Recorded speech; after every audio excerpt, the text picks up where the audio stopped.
Kresge, Knight. The amount we'll set aside and how far that goes, but I think this plays right into something you've been really trying to drum into people, that our education system has to start earlier and earlier and earlier. Well, the reality is only 1% of kindergartners that enter the DPSCD system are at middle to end of year kindergarten readiness. And so that defines just how challenged children are coming into the kindergarten system. Yeah. And when we talk about only 10% of students being at grade level in third grade, we have to recognize that's not just a third grade challenge. And knowing that if only 1% is at mid to end of year kindergarten readiness, even to be at 10% by third grade just tells you the hard work that's happening and the gaps that exist. So it's exciting to see the business community recognize that early learning and just education matters, but the early learning investment should make the work for us later easier, as long as the work is aligned and that we're relying on best practice around curriculum and teacher quality, professional development, and not just funding it for the sake of funding. You're really no longer new at this job. No. This, I think, is your third year now up at Mackinac. I'll be going into my third year at Mackinac. Third year at Mackinac. So I think you feel settled now in what you're trying to do. Yeah. But I wonder how what you understand now about the district and your challenges have changed versus when you were new and trying to figure it all out. Great question. The first year was all about what was happening in the system. So the first year was analyze what was wrong as far as systems and processes. And in year two, which was this past year that's coming to an end, was starting to initiate the new reforms to strengthen those systems. And I think we've made some good improvement. As I go into year three, what I recognize is we can change things inside, and we have to change things inside, but we also have to think long term. And so the long-term conversation has moved to more about equity and funding. Because there are certain things that we can change from a systems and processes point of view, better curriculum, better training. Those are things that we own as a district, and that really isn't about money. Yeah. But there's other things like facilities, teacher pay, that I can't fix on my own because there's only a certain amount of resources that I have at my disposal.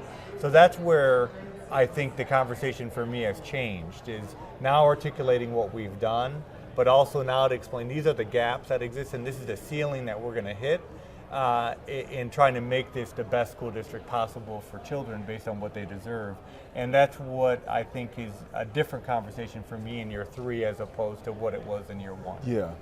We often, for so long, the whole time I've been in Michigan anyway, we kind of separate Detroit public schools from everything else that's going on in the state. Well, we come to find now on closer inspection, Michigan schools in general are not doing nearly as well. No, you're right. So are you finding more kinship now among Detroit versus the rest of the state's districts, or does Detroit still feel like the outlier? Well, I think that Detroit will stick out more because of the gaps that exist based on socioeconomic background. Mm-hmm. So it's always easier to use Detroit as the anomaly and something that's different. But I do think the conversation is changing to say that K-12 we're behind as a state. Yeah. But what I haven't seen is leadership at scale stepping up in the individual districts and at the state level to own the problem. I still think that we have a lot of divisiveness over, well, who owns the problem and who can offer the solutions. No doubt. You have people pointing at the governor's office, then you have people pointing at the legislature, then they'll point at the State Board of Education, and then to the state superintendent. And really our system is fragmented, unlike a lot of other states where you have alignment. And that alignment comes from the governor's office, not always with the legislature unless the parties are the same. But the fragmentation really starts to be seen at the state level because you have a state superintendent that is selected by an elected state board who's not exactly accountable to the governor. Yeah. And that's where there's some misalignment and where I've seen the states work a little more efficiently when there's alignment in that area. I think everyone wants the same thing, but how to get there looks entirely different. And then that's where that misalignment creates chaos or just lack of strategy. Not really chaos, but lack of strategy, and that's what we're seeing in Michigan right now. The last board meeting that we covered was a typically volatile affair.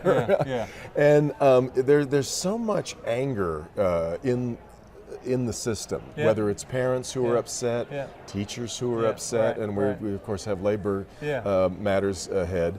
But I wonder how you feel that atmosphere poisons what you're trying to do, Yeah. or is that just, or do you welcome the passion that everybody has for it? You know, I think it's part of the work, and I think you have to have those times and that space to hear and listen. So people, afterwards said, "Well, how are you doing? Are you okay?" Yes. And what I've said is this is part of the work. You can't be superintendent or a board member and not expect those moments to happen, because you have to have opportunities for people to release the frustration that they're feeling and experiencing. And there's a lot of frustration pent up over the years because there hasn't been an elected board that listens, a superintendent that listens. We've been run under emergency management. There was zero local accountability under that system. So I think people, even the people that were there, will say there's good things happening in the district over the last 2 years, but there's these other issues that have to be addressed, and one of them is teacher pay. Yeah. And so I agree with teachers. They should be higher paid. They should be the highest paid in the nation, and I've said that from the first day I started here. But as I said in the panel session today, there's a micro challenge and then there's a macro challenge. I can only use a budget that I have, and so we've increased teacher pay the last 2 years, and we have something that's offered right now that is more money than the first 2 years. It's just getting to that point of agreement. But we're going to hit a ceiling. This goes back to what I said earlier. With teacher pay, we're going to hit a ceiling unless we address inequity in funding across districts, which is mainly linked to property taxes. And unless we address that, then I'll never be able to pay teachers more or at the same level as Southfield or Grosse Pointe or Farmington, only because they have more money from us. It's not a matter of, well, the Farmington superintendent cares more about teachers in Farmington, or they're valued more in Grosse Pointe. They just have more money to operate with, and we haven't even addressed a facility issue. So those are just challenges that are specific to Detroit that we have to work out, and the employees are the ones that see that inequality more than anyone else, and they go to a board meeting to express that frustration, and our role is to not take it personally. It's easy to take that critique personally. I'm reflective about it, and I try to listen, okay, this is the root cause, and this is how we can articulate our challenges, but also our opportunities. But you got to fight through that. You got to struggle through that, and you can't take it personally. Not easy. The last thing I wanted to ask you was about facilities. Yeah. We continually, when any national outlet gets a chance to talk about Detroit, they love to find sort of the ruin porn of Detroit schools, and we still see some of those pictures that, even some of which have been since remedied. Right. But the facilities and the environment that we surround our kids with, of course, is a massive part of helping them understand that they're valued and that this is important. How do you feel like we're doing on that front? Yeah, for us, stage one, the first step was identify the problem. So when I became superintendent, people talked about, obviously, a need for facilities, but no one could define the problem. So we did a facility review. We know right now we're looking at $500 million in need. Yeah. That number is going to grow to $1.4 billion in 4 years. So at least we know in just 4 years it's going to because triple. of deferred maintenance. Yeah. Correct. Yeah. So we know what the challenge is now. The business community is starting to get more involved with understanding what the problem is, and they realize that we can't rebuild the city to its potential without a strong school system, which is linked to a strong infrastructure. So there's an identification that there's a problem and they want to be part of the solution. That's a positive step in the right direction, and we're going to start engaging the community in the fall about what does this look like at each feeder pattern. So for example, Cody High School, built for about 2,000 kids, only about 600 students are there. Yep. $5 million in need. Does it make sense to put $50 million at school, or should we build a new school at $20 million? Those are the conversations that we'll have at every feeder pattern, but really authentically engage a community about what is the challenge and what are the opportunities so that the community can own that. Then by January, we'll have a refined number.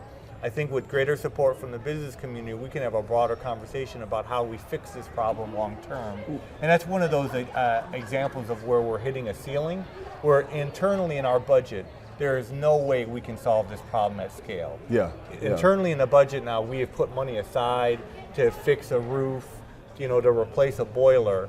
So we're at least doing that. Under emergency management, that wasn't done, but we need a long-term plan. But you also have to fight this fatigue that people have about, because for the 23 years or whatever that I've been coming here, this is job 1 or 2 on every agenda, and yet I think there's a sense among people that it doesn't matter what we seem to do, we never quite fix this, we never get it going in the right direction. Yeah, and there's legitimacy to the skepticism, but I can say, having looked at the body of work over the past decade, there was not true thoughtfulness and a commitment to create a school district that was truly built from an infrastructure point of view for longevity. Yeah. Emergency managers were in for the job for a year or 2. And it was simply, look, I'm here to manage this and I'll do whatever I can, but I'm not really gonna own the problem and the solution. And I'm really not invested in it.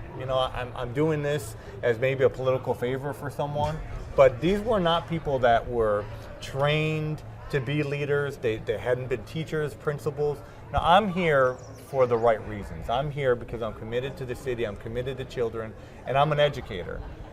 And my legacy is about building a school system that's right for children. That's it. That's why I'm here. That's why I chose to be here. And I think we have a board that's committed to doing that. And there's real local accountability. Certainly have a lot of teachers who feel that way. That's why they're in it. And so the time is now. So the skepticism is real and legitimate, but you have to look at this leadership situation and know that it's different than it was in the past. And I think that should, at least for the business community, it's leading to different conversations internally. I mean, a good example is this FCA announcement, right? Mm-hmm. We saw the LCA announcement. Nothing went to the district. A little bit more on the Corktown announcement. But this latest announcement, $4 million is going directly to the district. There's an evolution in the belief and leadership at the district level that we can be at the table, we can be strategic and thoughtful on how we should benefit the school district with some of these announcements. That I think is a sign of what's going to happen in the years to come as we try to rebuild the infrastructure. Because the schools need to be a pipeline into that plant, right? Yeah. It's mutually beneficial. Dr. Nikolai Vitti, it's always a pleasure to talk to you. Thanks for being here. Thank you.